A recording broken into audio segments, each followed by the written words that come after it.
Hey, take a look at this circuit. Do you notice anything about it?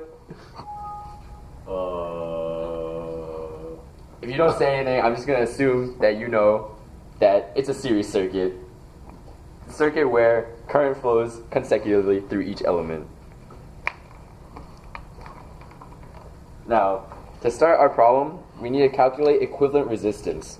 So the formula of equivalent resistance for a series circuit is the sum of all the individual resistors.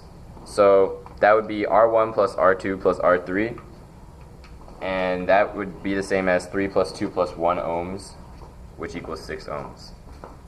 So now that we have the equivalent resistance, we can calculate the total current through the circuit by using our Ohm's law. So we know that V equals IR according to Ohm's law, and if we manipulate that equation, we get I equals V over R. So now we just plug in for the total voltage from the battery, which is 12 volts, and the total, the equivalent resistance that we just calculated, which is 6 ohms, and we get 2 amperes. Now recall that in a series circuit, the current is the same at each point. Therefore, in this chart, we can fill in 2 amperes for the current at each resistor. Now, using Ohm's law, V equals IR, we can calculate the voltage at each resistor, because we now know both the current and resistance. So we simply multiply the resistance and the current to get the following values. So we can check that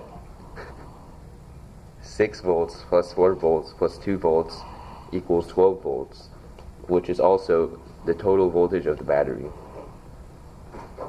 And this is true in every series circuit. If we wanted to find the power of each resistor, we would need to use the formula of power equals current times voltage at each resistor.